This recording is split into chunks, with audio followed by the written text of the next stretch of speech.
Atas laporan tersebut, Ketua Mahkamah Agung secepatnya akan mempelajari surat tersebut untuk mengetahui perlu atau ada tidaknya melakukan klarifikasi kepada pihak yang terkait dengan perkara tersebut.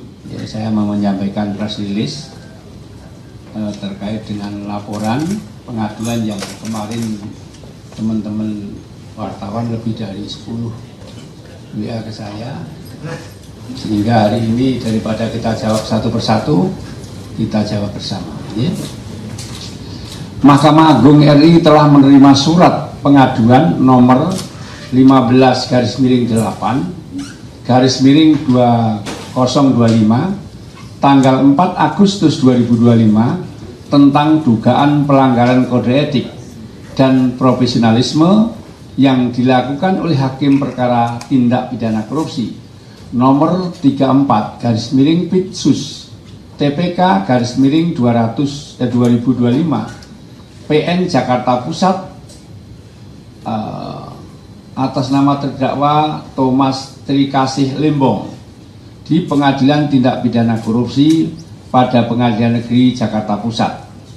Surat tersebut diajukan oleh tim kuasa hukum Thomas Trikasih Limbong kepada Mahkamah Agung Republik Indonesia, Jaki, Ketua Badan Pengawasan MARI. Atas laporan tersebut, Ketua Mahkamah Agung secepatnya akan mempelajari surat tersebut untuk mengetahui perlu atau ada tidaknya melakukan klarifikasi kepada pihak yang terkait dengan perkara tersebut karena dugaan adanya perbuatan yang melanggar kode etik dan pedoman perilaku hakim.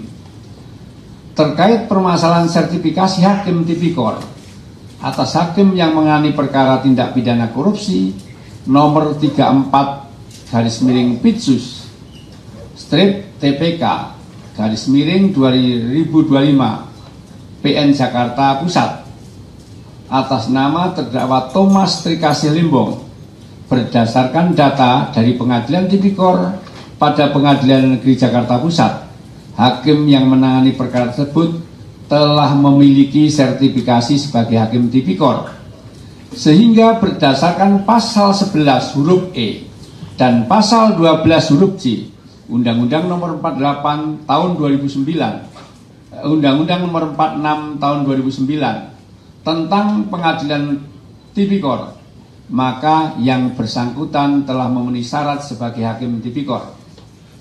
Syarat sebagai hakim tipikor pada pengadilan negeri dan pengadilan tingkat banding, baik hakim karer maupun hakim etok, telah ditentukan bahwa yang bersangkutan memiliki sertifikat sebagai hakim tipikor. Hal mana sebagaimana ditegaskan dalam pasal 11 huruf E dan pasal 12 huruf J Undang-Undang Nomor 48 Tahun 2009 tentang Pengadilan Tipikor. Ketentuan dalam undang-undang tersebut sebagaimana ketentuan teknis hukum acara yang tidak dapat dikesampingkan oleh produk kebijakan yang menambah atau mengurangi syarat adanya sertifikasi hakim tipikor bagi hakim yang menangani perkara korupsi di Pengadilan Khusus Tindak Pidana Korupsi. Saya ulangi, ya, ketentuan dalam undang-undang tersebut sebagaimana ketentuan teknis hukum acara yang tidak dapat dikesampingkan oleh produk kebijakan yang menambah atau mengurangi syarat adanya sertifikasi hakim tipikor bagi hakim yang menangani perkara korupsi di Pengadilan Khusus Tipikor. Jadi demikian ya, ini press release dari Mahkamah Agung yang kami sampaikan pada hari ini. Demikian.